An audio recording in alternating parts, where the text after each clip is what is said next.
Jauhilah olehmu 7 macam perkara yang merusak. Yang pertama, asyirku billah, menyekutukan Allah subhanahu wa ta'ala. Agama dimulai dari keyakinan, maka kehancuran agama selalu dimulai dari kehancuran keyakinan, iman atau akidah yang dimiliki oleh seseorang. Dan untuk menghancurkan nilai-nilai iman yang kita miliki ini, orang rasanya tidak akan menghantam kita dengan peluru kendali. Orang tidak akan mengirimkan nuklir ke sini. Orang tidak juga akan mengirimkan satuan militernya ke sini. Untuk menghancurkan nilai-nilai iman, dibanjiri kita dengan paham-paham yang merusak dan mendangkalkan akidah.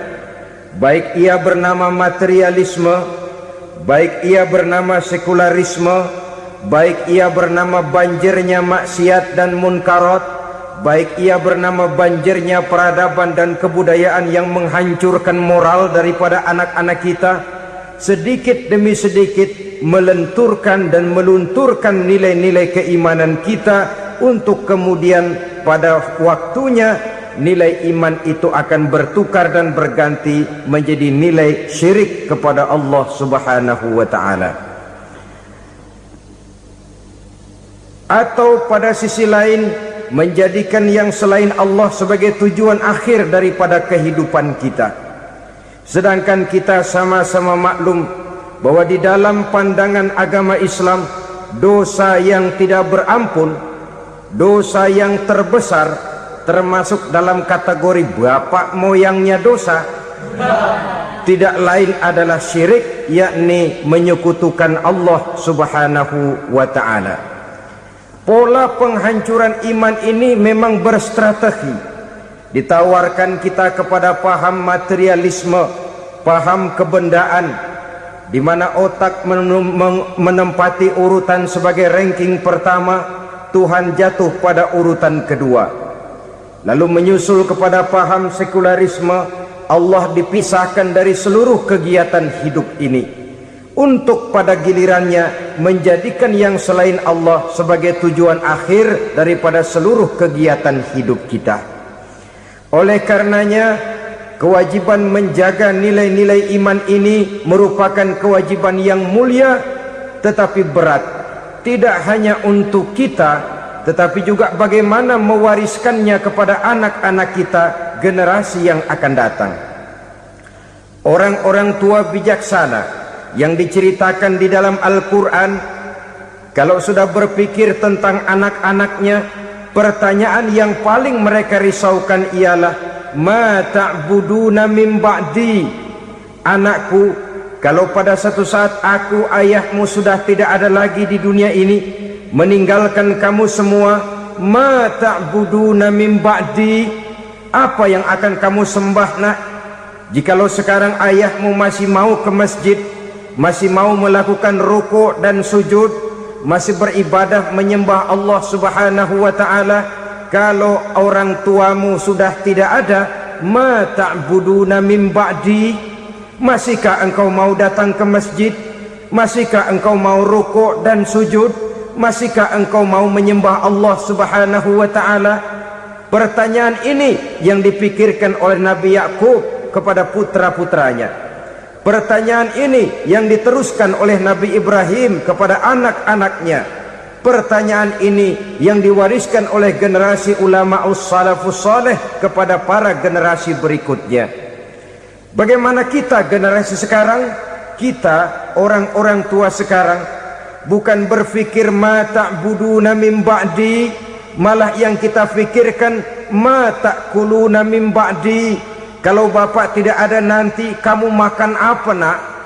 Perkara kamu nyembah apa, urusan nomor 18. Yang penting kamu nanti hidup bisa makan nak. Maka kita sibuk mewariskan harta kepada anak-anak kita. Kita sibuk mewariskan kebun dan tanah kepada anak-anak kita. Kita sibuk mewariskan pabrik kepada anak-anak kita, sementara kita lupa mewariskan intan yang paling mahal, mewariskan mutiara yang paling berharga, yaitu nilai iman kepada Allah Subhanahu wa ta'ala. Alangkah baiknya apabila warisan harta, warisan tanah dan kebun, warisan rumah dan pabrik didasari lebih dahulu dengan mewariskan nilai iman kepada Allah Subhanahu wa ta'ala. Sebagai orang-orang tua, kita boleh bersedih kalau anak kita tidak mengerti komputer. Kita boleh bersedih kalau anak kita tidak mengerti matematika. Kita boleh bersedih kalau anak kita tidak mengerti bahasa Inggris. Tapi sewajarnya lebih bersedihlah kita orang tua jikalau mempunyai anak yang tidak kenal Allah sebagai Tuhannya, yang kemudian tidak mau rukuk dan sujud kepada Allah Tuhannya. Itulah kemalangan yang paling malang bila kita meninggalkan generasi yang tidak bertauhid kepada Allah Subhanahu wa ta'ala. Betapapun anak kita tidak ngerti komputer, saudara, paling-paling kerugiannya cuma kerugian dunia.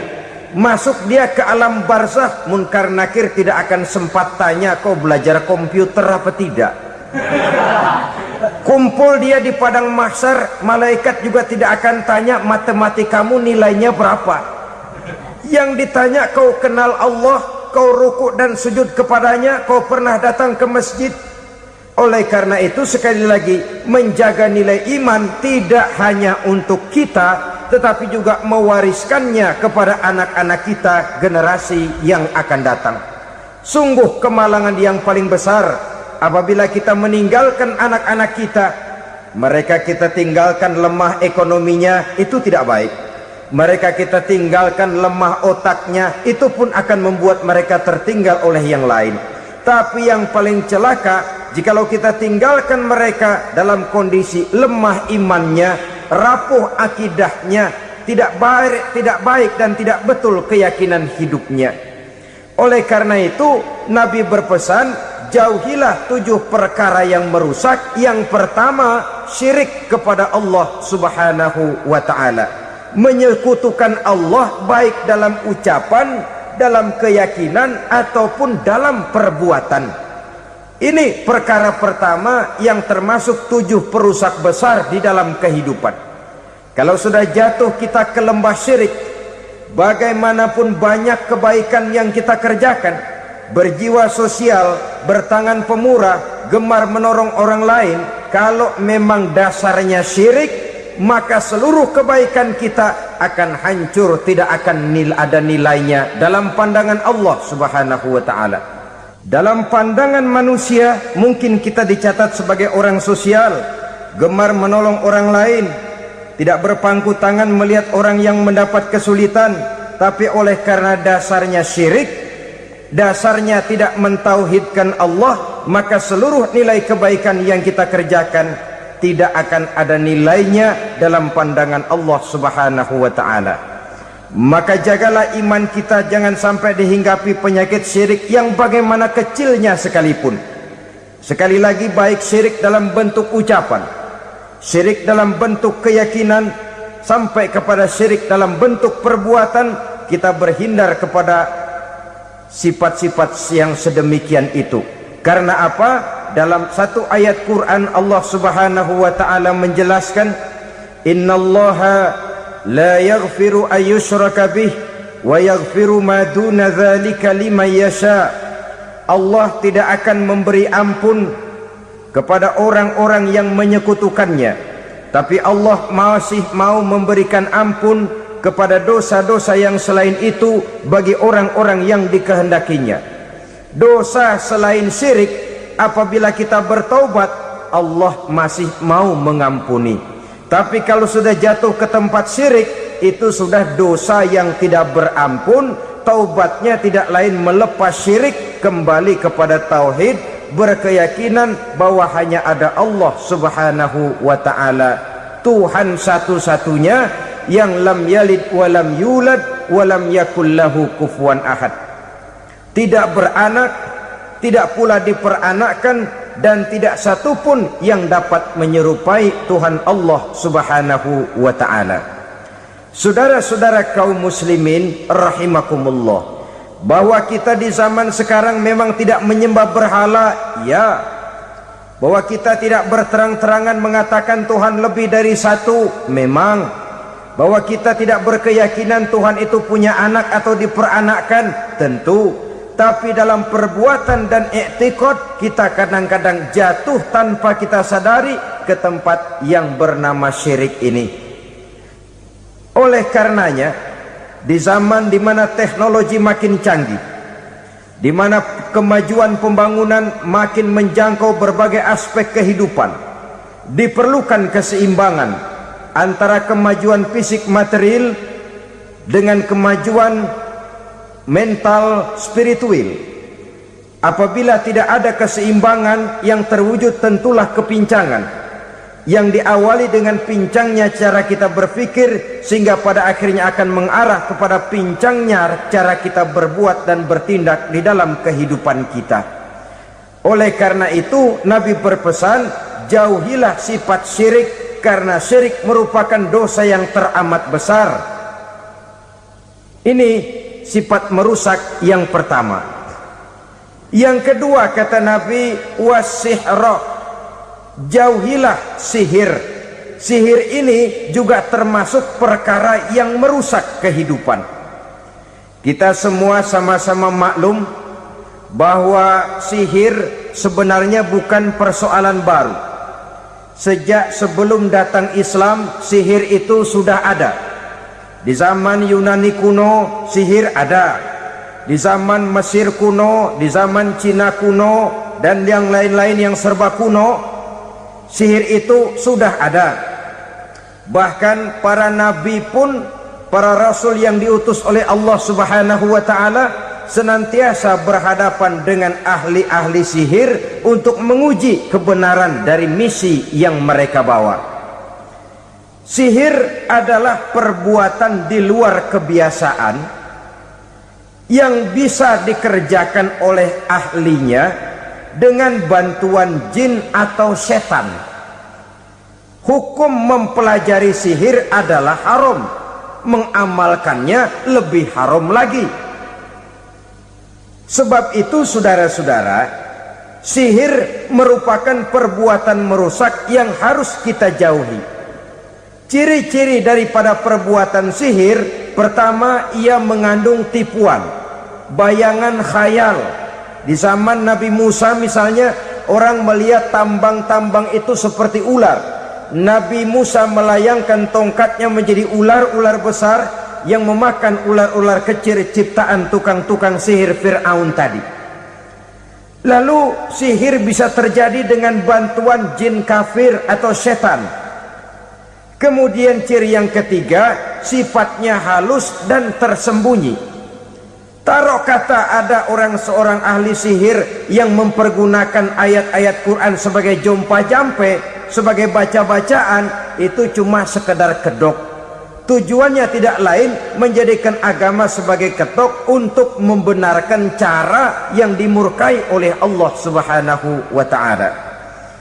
Satu hadis yang diriwayatkan oleh Imam Bazar dan Tabrani, Nabi berpesan, laisa minna man tatayyara lahu au takahhana au tukuhhina lahu au sahira lahu.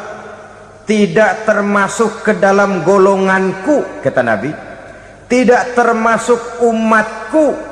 Siapa mereka? Man tatayyara lahu, orang yang bertatoyur.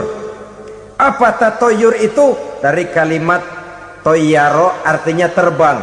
Toir biasa diartikan dengan burung. Tatoyaro percaya kepada suara-suara burung. Man tatoyaro lahu, mempercayai, meyakini dengan benar-benar kepada suara beburungan. Kan suka ada itu, nah bunyi burung tuh, maling liwat. Maling liwat. Burung bunyi, maling liwat. Itu termasuk tatoyaro lahu, percaya kepada suara burung. Kan aneh kalau suara orang nggak dipercaya, suara burung malah dipercaya. Ada ustadz ceramah, kiai ngaji, nggak mau didengerin, burung dengerin bener. Nah, suaranya dari sebelah mana? Belah kulon. Nah, itu tandanya anu. habis dihitung-hitung. Itu termasuk tatoyaro lahu, au takahana, atau bertenung, au tukuhina, atau minta ditenungkan, au sahiro lahu, atau melakukan perbuatan sihir atau minta disihirkan. Laisa minna, tidak termasuk ke dalam golonganku, kata Nabi. Sehingga dengan demikian saudara-saudara, menghadapi sihir dengan sihir sekalipun termasuk perbuatan yang tidak diajarkan oleh agama. Kita kan mempelajari sihir untuk jaga diri, tidak apa-apa. Yang dilarang mengamalkannya, dilarang juga mempelajarinya. Sebab orang kalau sudah mengetahui, biasanya lalu terangsang untuk mencoba. Kalau percobaannya berhasil, biasanya terangsang untuk coba lagi dan coba lagi. Pada akhirnya ketagihan, lalu beralih menjadi profesi, apalagi itu nanti bisa mendatangkan hasil uang. Saudara-saudara kaum muslimin rahimakumullah, kita manusia makhluk nyata, kita hidup di alam nyata, terikat oleh sunnatullah, causality. Oleh karenanya bagi kita keyakinan yang penuh, keikhlasan di dalam bertuhankan Allah, penyerahan diri sepenuhnya hanya kepadanya, itu sudah merupakan obat penangkal yang sangat ampuh agar kita tidak terkena penyakit-penyakit yang dibuat oleh setan dan para pembantunya. Sehingga beberapa ayat Quran mengajarkan, misalnya a'udzu bikalimatillahi tammati min syarri ma khalaq, atau bismillazi la yadurru ma'asmihi syai'un fil ardi wala fis sama, dengan menyebut nama Allah yang tidak bisa mendatangkan bahaya sedikit pun, dari baik yang datang dari langit maupun yang datang dari bumi. Jiwa yang kosong dari keyakinan yang penuh kepada Allah, jiwa yang penuh was-was dan ragu-ragu, itu yang mudah terserang oleh penyakit-penyakit yang dikerjakan oleh para tukang-tukang sihir, yaitu oleh setan dan seluruh para pembantunya. Kemudian hadis kedua yang diriwayatkan oleh Imam Ibnu Hibban, Nabi bersabda, la yadkhulul jannata mudminu khamrin wala mu'minu bisihrin wala qati'u rahmin. Tidak masuk surga. Ini Nabi yang bilang, tidak masuk surga. Siapa itu? Pertama, mudminu khamrin, orang yang berkekalan dalam mabuk.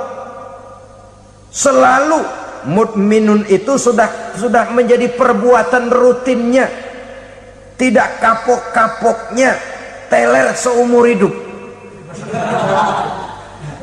Mudminu khamrin, tidak masuk surga orang yang selalu bermabuk-mabukan.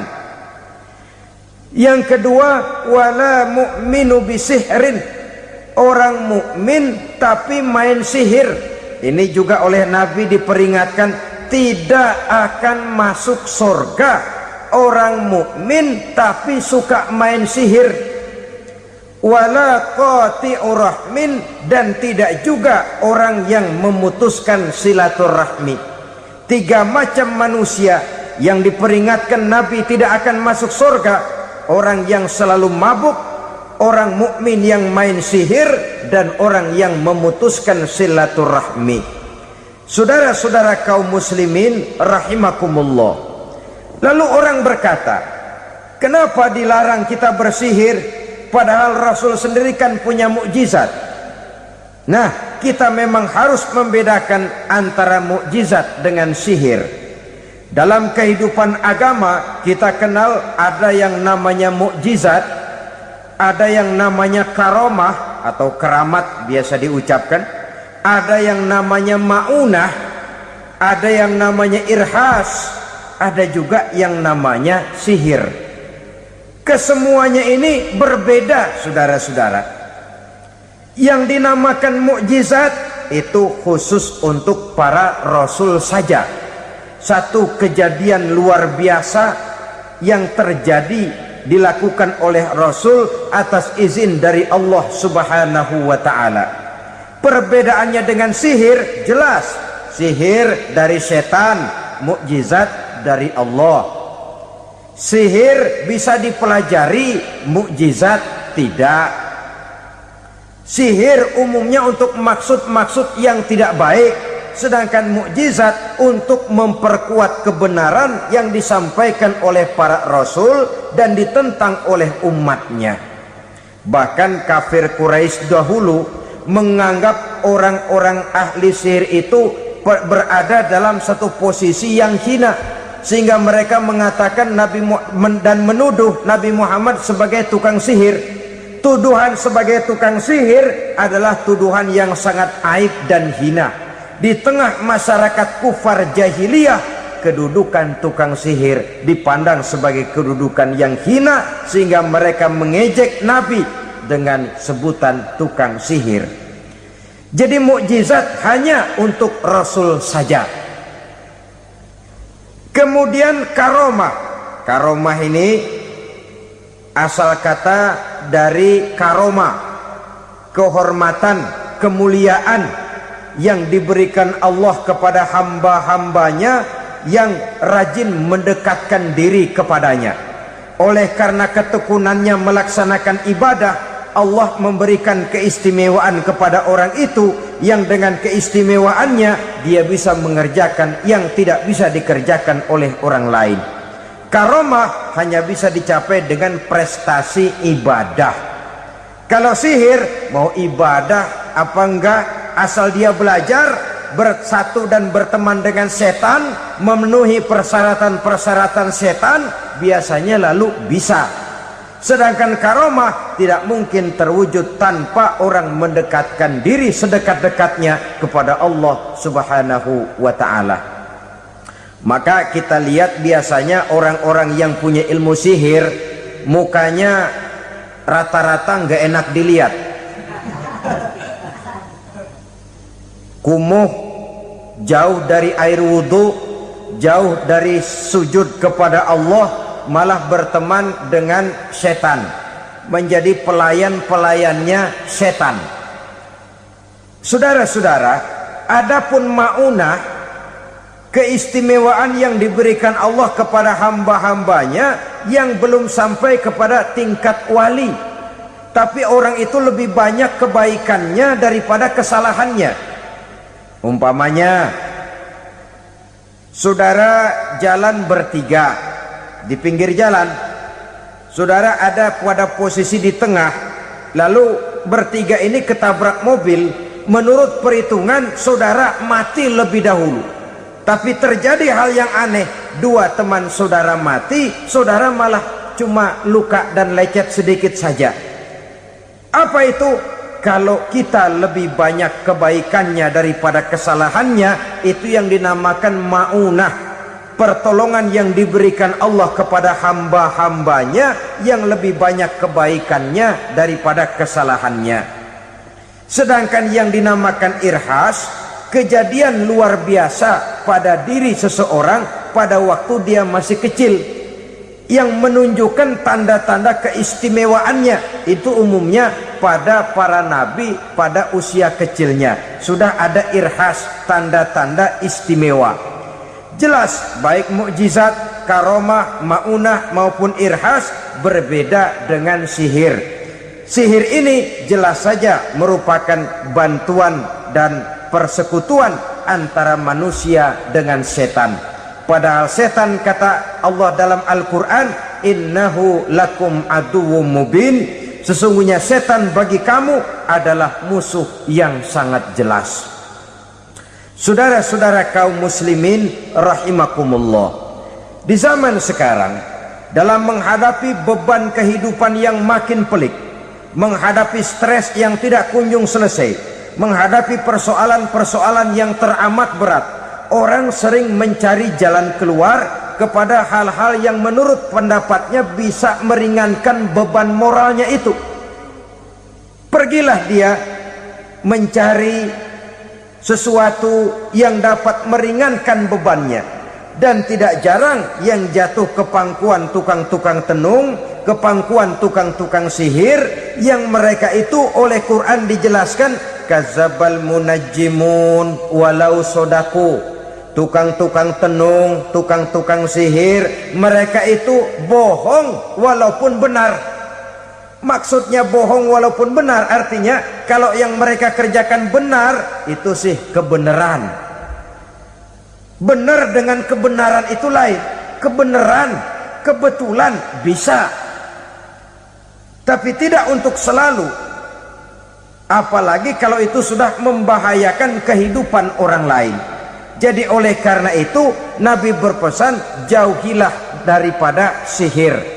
Kalau sudah jauhilah dari sihir artinya ya jauhilah daripada mempelajarinya, jauhilah daripada bergaul dengan orang-orang yang ahli di bidang itu, karena dari pergaulan segalanya bisa menular. Baiklah saudara, ini yang kedua. Yang ketiga pesan Nabi, wa qatlan nafsil lati harramallahu illa bil haq. Membunuh orang lain dengan cara yang tidak benar.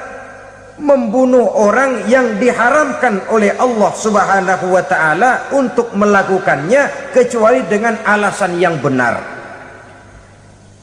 Kita tahu Islam adalah agama damai. Sesuai dengan namanya, ia tidak dikembangkan dengan pedang dan kekerasan. Ia dikembangkan dengan keteladanan dan tuntunan moral.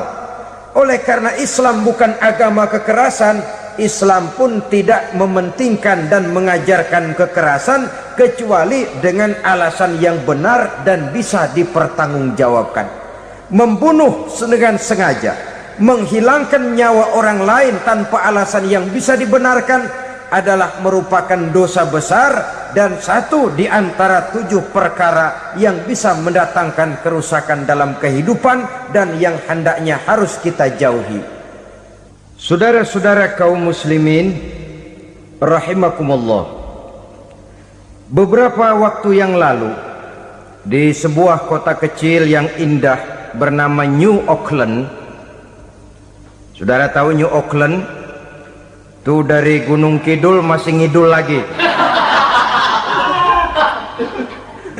Pernah diadakan satu seminar yang membicarakan bagaimana menyelamatkan masyarakat manusia dari bahaya Perang Dunia Ketiga.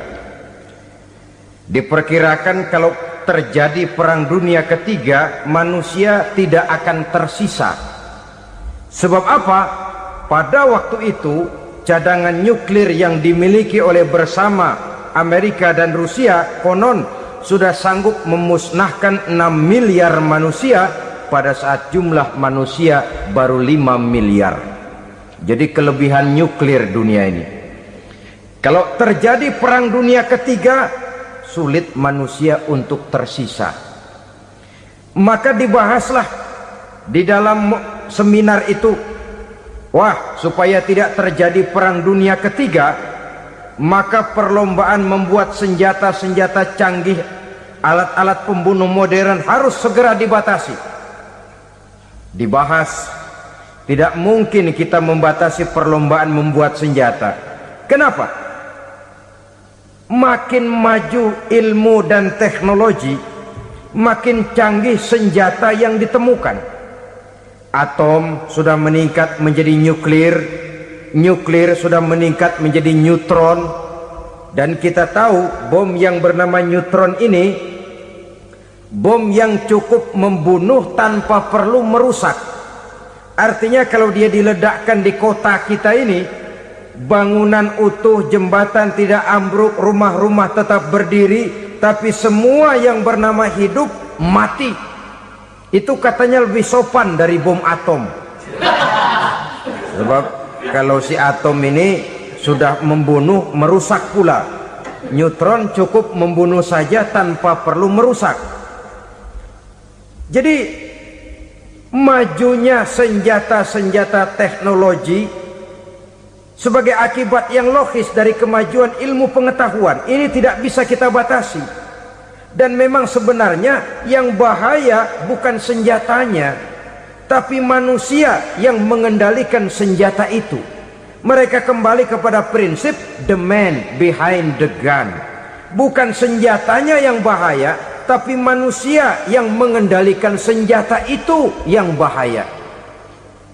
Walaupun senjatanya modern, katakanlah model M16 umpamanya, kalau yang mengendalikannya orang beriman, insya Allah aman. Tapi biar megang cuma senapan angin, kalau yang megang orang brutal, ngeri kita deket-deket. Apalagi kalau memang bukan ahlinya menggunakan senjata, bisa ngeker kaki kena jidat.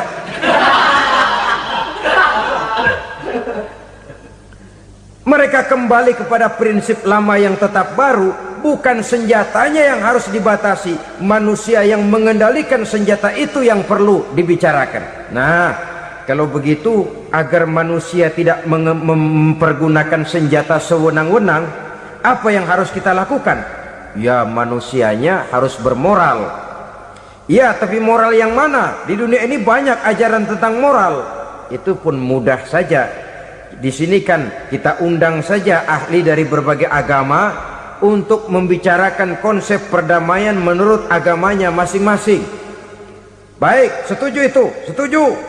Maka tampillah para ahli agama, mereka kembali kepada prinsip moral daripada konsep yang terkandung di dalam ajaran agama untuk menegakkan perdamaian. Mula-mula naiklah ahli dari agama Hindu, dibacakan konsep perdamaian menurut ajaran agama Hindu, bahwa untuk damai manusia harus meninggalkan nafsu keduniaannya, menempuh samsara dan sebagainya untuk mencapai nirwana, menjauhi kemegahan dan kemewahan dunia. Ini lalu dibahas, rasanya juga tidak mungkin ini. Kemudian dari agama Nasrani, bahwa untuk damai manusia harus menciptakan sifat kasih sayang. Kalau ditampar pipi kiri, berikan pipi yang kanan. Kalau diberikan selendang, berikan baju. Nanti orang kasihan, lalu dia tidak akan nampar lagi. Ketika ini dibahas, ternyata rasanya pun tidak mungkin bisa diterima. Karena apa? Di zaman sekarang orang ditampar pipi kiri, dikasih pipi kanan. Bukan kasihan, gemes. Damai belum tentu, bonyok udah jelas. Lalu ketika dibacakan konsep perdamaian menurut Quran, di mana disampaikan ayat wa jazaa'u sayyi'atin sayyi'atun misluha faman afa wa aslaha fa ajruhu 'ala Allah. Balasan terhadap satu kejahatan adalah kejahatan yang seimbang, tetapi barang siapa yang memberi maaf dan mencari jalan damai, itulah yang terbaik dan akan mendapat pahala dari Allah Subhanahu wa ta'ala. Kamu tidak salah ditampar pipi kirimu, tampar lagi pipi kirinya sekeras dia menampar pipi kirimu. Nanti orang tidak mau menampar kita karena dia tahu kalau dia tampar kita, dia akan menderita tamparan sekeras dia menampar kita. Akan terjadilah prinsip saling hormat menghormati, tidak saling ganggu, tidak saling usil, tidak saling jahil. Atas dasar ini perdamaian bisa ditegakkan. Mereka bisa menerima konsep ini, tapi kemudian seminar ditutup tanpa satu keputusan resmi. Kenapa? Terus terang mereka kagum dengan konsep Islam, tapi sentimen lama terhadap nilai-nilai Islam telah menutup mata mereka untuk menerima kebenaran dari ajaran Al-Quranul Karim. Saudara-saudara kaum muslimin rahimakumullah, kembali kita kepada persoalan pokok. Roh adalah dari Allah, dia akan kembali kepada Allah, milik mutlak dari Allah. Tidak pantas kita merampasnya dari orang lain. Tidak wajar kita menghilangkannya tanpa alasan yang dibenarkan oleh agama.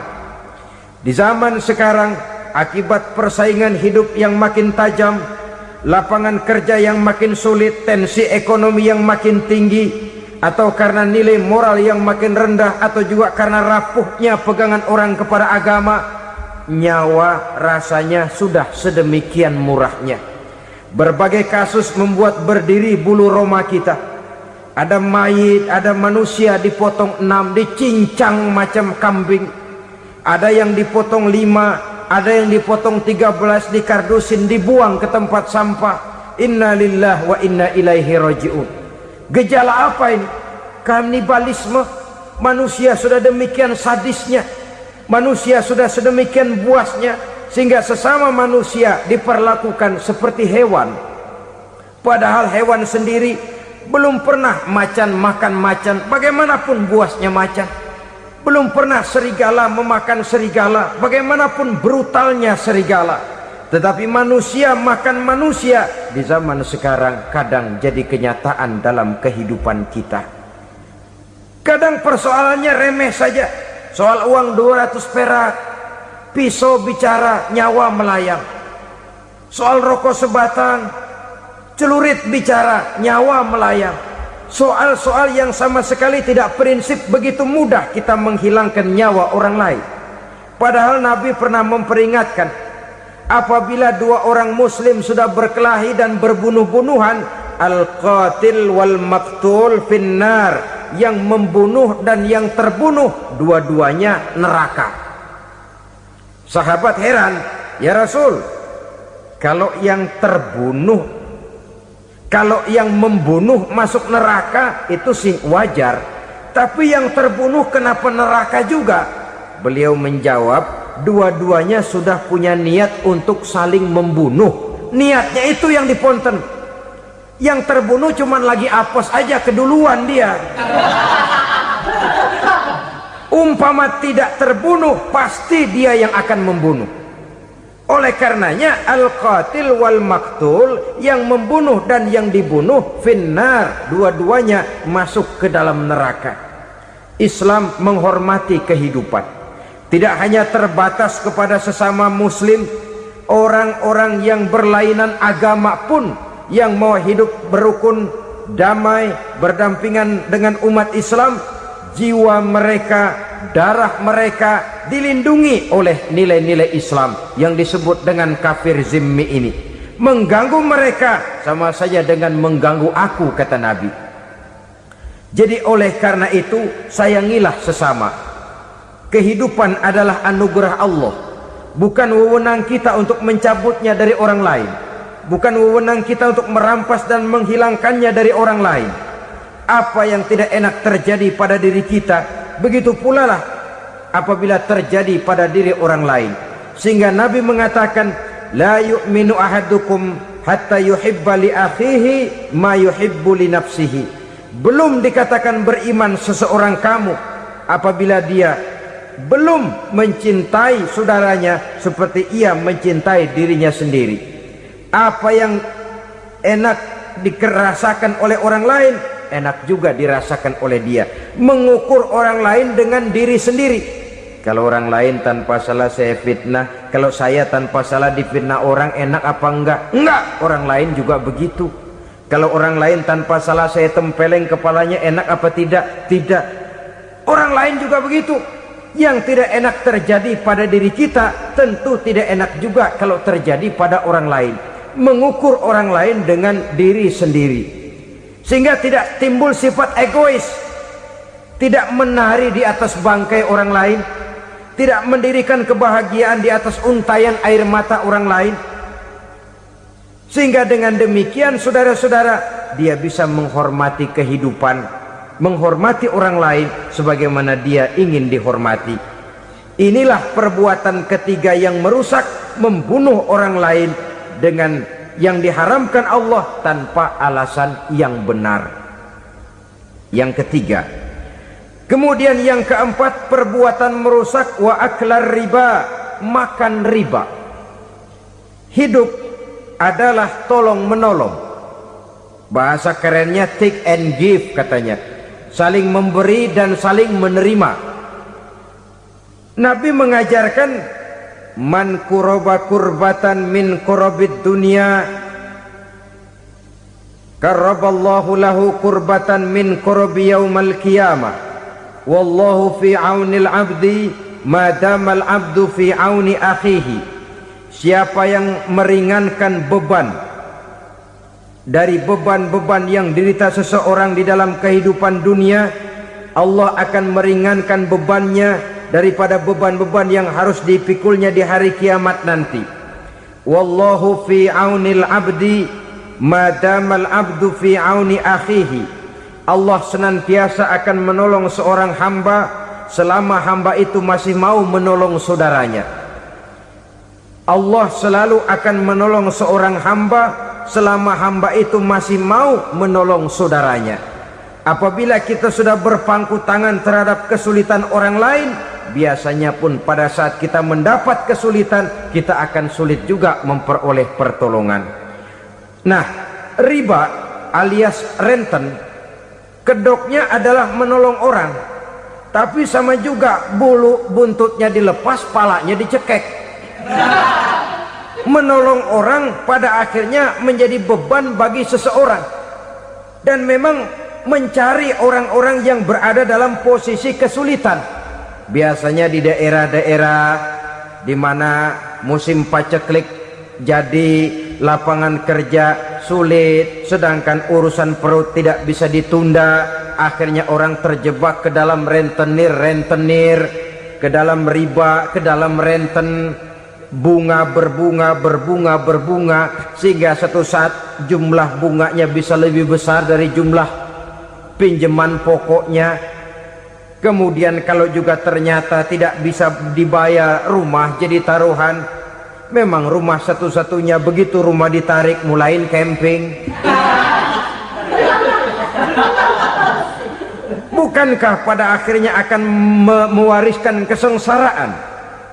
Oleh karena itu, kepada kita berusahalah jangan berhubungan dengan rentenir, jangan makan renten dan riba. Kepada mereka yang melaksanakan riba, walaupun mendatangkan keuntungan materi, tapi percayalah, harta yang didapat dengan jalan riba tidak akan membawa keberkahan. Manakala tidak membawa keberkahan, dia tidak akan mendatangkan ketenangan di dalam kehidupan kita. Oleh karenanya, memakan harta riba termasuk perbuatan yang merusak sendi-sendi kehidupan sosial, merusak kehidupan orang lain, merusak kehidupan masyarakat, tetangga, pergaulan, dan sebagainya. Yang kelima, wa akla malil yatim, memakan harta anak yatim dengan cara yang zalim. Nih, memang lezat. Anak yatim itu nggak tahu urusan apa-apa. Kita diamanahkan untuk mengurusinya. Kadang-kadang dibentuklah panitia penyantunan yatim piatu. Yatimnya mah tetap kelaparan, panitianya yang pada gendut.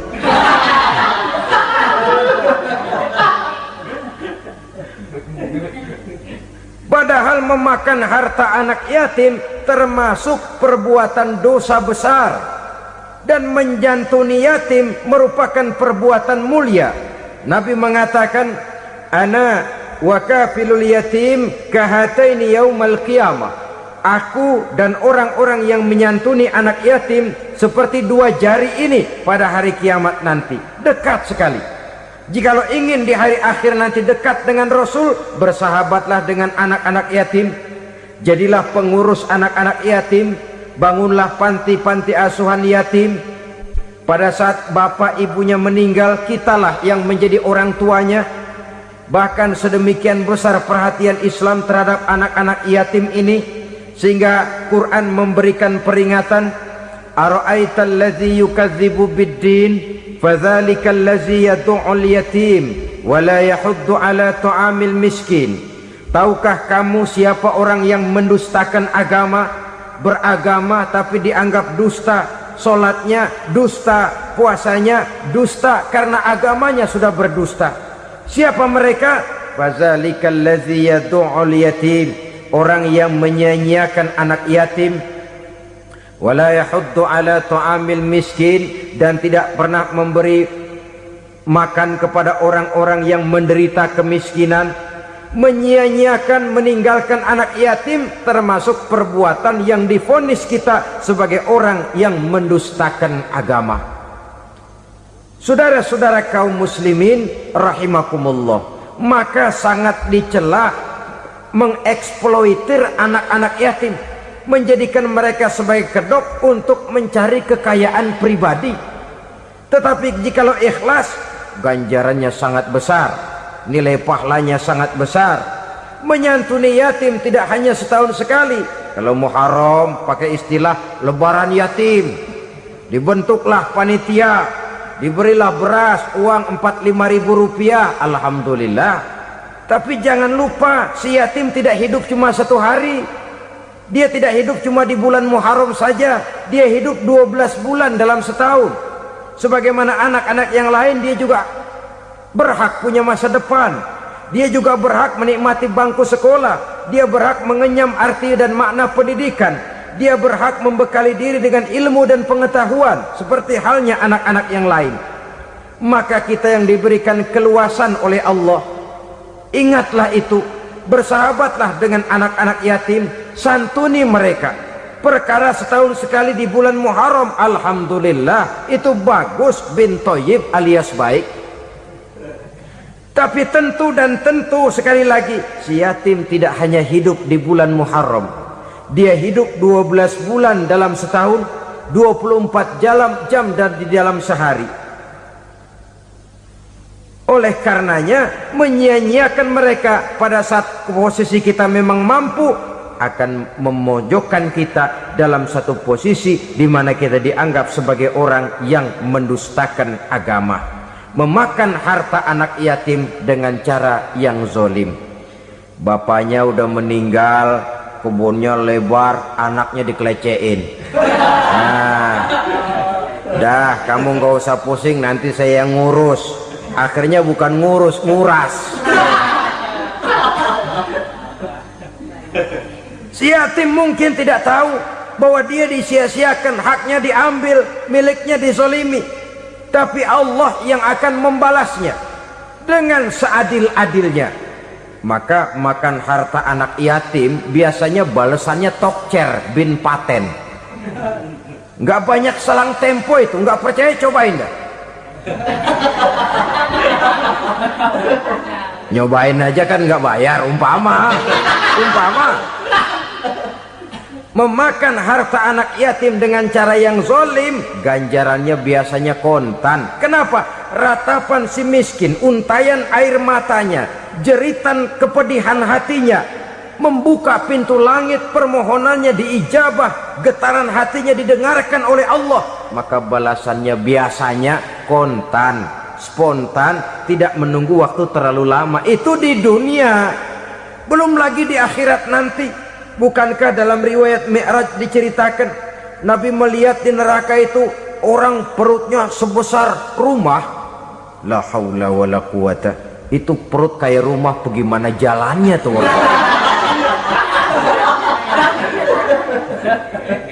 Dan memang gak jalan, diseret-seret oleh malaikat di neraka itu. Hancur perutnya, amburadul itu perut. Berantakan isinya, dibulatkan lagi, diseret lagi, hancur lagi, dibulatkan lagi. Sampai Nabi tanya, orang itu begitu berat siksanya kenapa ya Jibril? Itu Muhammad, waktu di dunia dulu rakus banget makan harta anak yatim. Begitu vonisnya, begitu menyedihkan nasibnya di akhirat. Tapi di dunia pun ketidakberkahan itu sudah membayangi kehidupannya. Oleh karena itu, kepada saudara-saudara yang mendapat titipan anak yatim, berbahagialah, karena semulia-mulia rumah adalah rumah yang di dalamnya ada anak yatim yang disantuni. Sehina-hina rumah adalah rumah di mana di dalamnya ada anak yatim yang disia-siakan. Begitu kata Nabi kita. Rumah yang paling mulia dalam pandangan Allah, rumah yang di dalamnya ada anak yatim yang disantuni. Rumah yang paling hina dalam pandangan Allah, rumah yang di dalamnya ada anak yatim yang nasibnya disia-siakan. Berbahagialah saudara apabila menjadi penyantun anak-anak yatim, pelindung mereka, sehingga mereka mempunyai masa depan sebagaimana anak-anak lainnya. Rasulullah sendiri sedemikian peka terhadap keadaan anak-anak yatim, karena beliau sendiri memang mengalami umur 6 bulan dalam kandungan ibu, beliau sudah ditinggalkan oleh ayahnya. Pada saat berusia 6 tahun ibu sudah meninggal, yatim piatu dalam usia di mana beliau sedang perlu belas kasih seorang ibu dan pengertian seorang bapa. Kepekaan itu lalu timbul, bahkan kemudian sampai kepada beliau berkata, aku dan orang yang menyantuni anak yatim seperti jari tengah dan jari telunjuk di hari akhirat nanti. Sedemikian dekatnya. Baiklah ya, jadi yang kelima, memakan harta anak yatim. Jauhi, karena ini perbuatan yang merusak. Yang keenam, watawalli yaumaz zahfi, melarikan diri pada hari pertempuran. Apa ini? Khianat, tidak konsekuen dengan konsep perjuangan. Pada mulanya keras benar teriak berantas korupsi, ganyang korupsi, cuma karena belum dapat giliran. Begitu dia naik dapat kesempatan, korupsinya lebih edan dari yang diteriakinya. Ini termasuk tawalli yaumaz zahfi, berpaling pada hari peperangan. Di saat menghadapi musuh, kalau belum kelihatan musuh, teriaknya nyaring bener, jangan takut demi kebenaran sampai titik darah yang paling penghabisan. Musuh belum kelihatan. Begitu musuh sudah kelihatan, paling dulu lari ke belakang. Kalau diajak berjuang ada saja alasannya. Sehingga Quran memberikan peringatan kepada kita semua. Mengapa kamu ini berat? Kalau sudah diajak berjuang di jalan Allah, kakimu seperti terhunjam berakar di perut bumi. Berat untuk melangkah berjuang. Lari dari pertempuran tidak konsekuen dengan konsepsi perjuangan. Mau enaknya saja dalam kondisi yang sulit lalu berpangku tangan. Ini termasuk ciri munafik yang di dalam Al-Quran disindir dengan bahasa kullama adha'a lahum masyaufi wa iza azlama alaihim qamu. Waktu terang mereka jalan, giliran gelap mereka mandek. Artinya, maksudnya, kalau giliran ada untungnya aja, rame-rame teriak Islam. Tapi begitu diminta berjuang, dituntut berkorban, rame-rame mundur. Waktu dilihat di Islam ada untungnya, rame-rame teriak Islam. Pak, saya Islam banget, Pak. KTP saya Islam, Pak. Pokoknya Islam banget dah. Tapi ketika diminta berjuang, dituntut sedikit berkorban, rame-rame mengundurkan diri. Tahun 65 PKI berontak. Waduh, waktu itu jadi orang Islam untung itu. Nggak dikejar-kejar, aman. Masjid rame, mobil-mobil mewah parkir di depan musola dan masjid. Kenapa? Waktu itu asal udah ke masjid aman. Islam selamat, untung. Tapi begitu keadaan aman, yang parkir di musola sepeda butut melulu.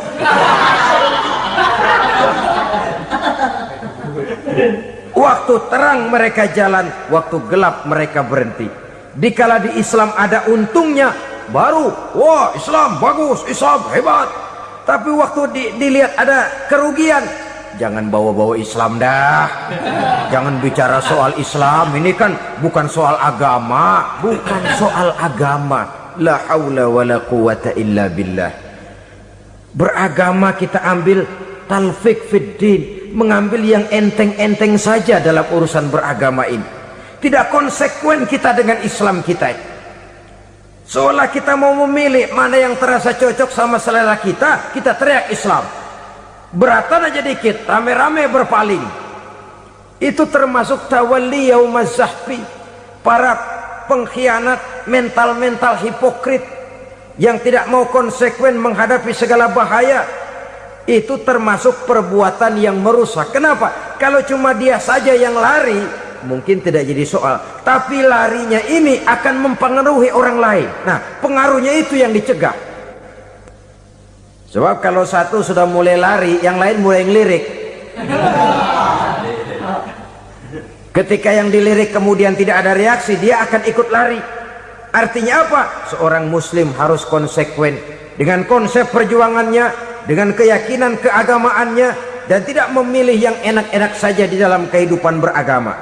Lari dari pertempuran, bermental khianat, mengkhianati agama, merupakan satu di antara sifat yang merusak.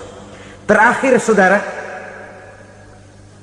wa qazfal muhsanatil ghafilatil mu'minat, menuduh perempuan baik-baik yang tidak tahu menahu tentang tuduhan yang dituduhkan kepadanya, menuduh perempuan mukmin yang baik-baik yang tidak tahu menahu tentang tuduhan yang dilakukan kepadanya. Fitnah lebih bahaya daripada pembunuhan.